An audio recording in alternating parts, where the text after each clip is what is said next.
اب جو آپ ویڈیو دیکھنے والے ہیں یہ بات میں نے آپ کو 6 مہینے پہلے بتائی تھی.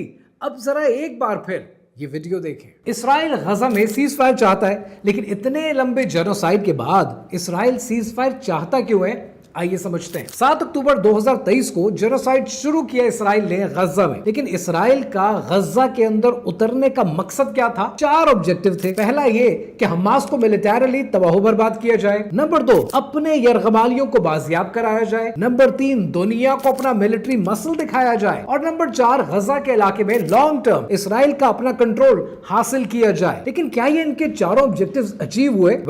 اگر حماس کو تباہ و برباد کرنے کی بات کریں تو اسرائیل نے حماس کی لیڈرشپ کو نشانہ بھی بنایا، ان کو شہید بھی کیا، بمباریاں بھی کی. لیکن حماس تو آج بھی قائم ہے. حماس تو آج بھی گوریلا وار کے اندر اسرائیل کے سولجرز کو نشانہ بناتی جا رہی ہے. تو یہ ٹارگٹ تو آپ کا اچیو ہوا نہیں. رہی بات دوسرے ٹارگٹ کی، تو یرغمالی بازیاب نہیں ہوئے. تیسرا ٹارگٹ ملٹری سٹرینتھ. آپ کی ملٹری سٹرینتھ کیا ہے یہ ساری دنیا نے دیکھی ہے جب آپ نے ایران کے ساتھ جنگ لڑی ہے. اسرائیل کی کیا ڈومیننس ہے سب کو پتا ہے. اس آئرن ڈوم کی حقیقت کیا ہے یہ بھی سب کو معلوم ہے. رہی بات چوتھے آبجیکٹیو کی کہ غزہ کے اوپر لانگ ٹرم کنٹرول حاصل کیا جائے، تو وہ بھی اچیو نہیں ہوا. تو جب اتنا سب کچھ ناکامیوں میں بدل گیا تو اسرائیل کو تو چاہیے جنگ کو جاری رکھے، جینوسائیڈ کو جاری رکھے، تاکہ کبھی نہ کبھی تو کامیاب ہو ہی جائے گا. پر ایسے میں اسرائیل سیز فائر کر کیوں رہا ہے؟ اور یہاں پر آتی ہے قوم یہود کی ایک نئی چال، ایک نئی سازش. اب یہ ایک نئے گیم پلان کے ساتھ دنیا کے سامنے آ رہے ہیں. یعنی پہلا یہ سیز فائر سے یہ چاہتے ہیں کہ ان کے ہاسٹیجز کو ریلیز کر دیا جائے تاکہ نتنیاہو